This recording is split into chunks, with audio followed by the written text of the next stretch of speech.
اعوذ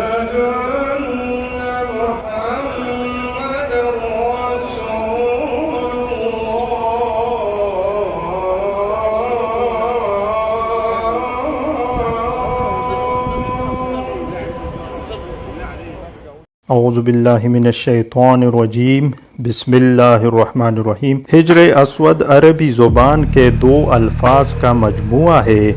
حجر عربی میں پتھر کو کہتے ہیں اور اسود سیاہ اور کالے رنگ کے لیے بولا جاتا ہے۔ حجر اسود وہ سیاہ پتھر ہے جو کعبہ کے جنوب مشرقی دیوار میں نصب ہے۔ اس وقت یہ 3 بڑے اور مختلف شکلوں کے کئی چھوٹے ٹکڑوں پر مشتمل ہے۔ یہ ٹکڑے اندازتاً 2.5 فٹ قطر کے دائرے میں جڑے ہوئے ہیں جن کے گرد چاندی کا گول چکر بنا ہوا ہے۔ جو مسلمان حج یا عمرہ کرنے جاتے ہیں ان کے لیے لازم ہے کہ طواف کرتے ہوئے ہر بار حجر اسود کو بوسہ دیں۔ اگر ہجوم زیادہ ہو تو ہاتھ کے اشارے سے بھی بوسہ دیا جا سکتا ہے۔ قبل از اسلام خانہ کعبہ کی تعمیر و مرمت کے دوران حجر اسود کی تنصیب کے معاملے پر عرب قبائل کا ایک دوسرے پر تلوار سونت لینا اور حضرت محمد صلی اللہ علیہ وسلم کے حسن تدبیر سے معاملے کا بہترین حل نکل آنا تاریخ میں واقعہ تحکیم کے نام سے جانا جاتا ہے۔ واقعہ کچھ یوں ہے کہ خانہ کعبہ کی دیواروں کی مرمت کا کام کیا گیا تھا جس میں بیشتر قبائل نے حصہ لیا۔ مرمت کا کام ہو چکا لیکن جب حجر اسود کو نصب کرنے کا وقت آیا تو قبائل میں اختلاف ہوا۔ ہر ایک اس پتھر کو اپنے ہاتھ سے نصب کرنے کی سعادت حاصل کرنا چاہتا تھا۔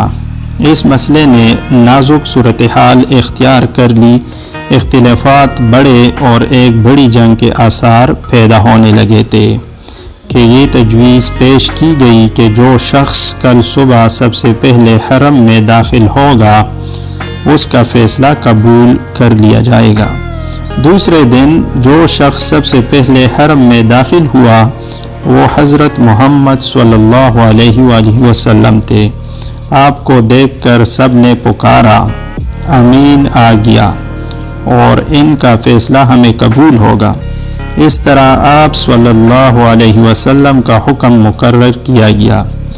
آپ صلی اللہ علیہ وسلم نے اپنی چادر بچھا کر اپنے دست مبارک سے اس پر حجر اسود رکھا اور تمام قبائل کے سرداروں کو چادر پکڑنے کا حکم دیا۔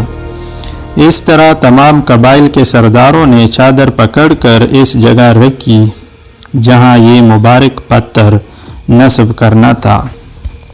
پھر آپ صلی اللہ علیہ وسلم نے اپنے دست مبارک سے اس کو اپنی جگہ پر رکھ دیا۔ اس طرح ایک بڑی لڑائی ہوتے ہوتے رہ گئی اور ہر قبیلے کی خواہش بھی پوری ہو گئی جو آپ صلی اللہ علیہ وسلم کے حسن تدبیر کا نتیجہ تھا۔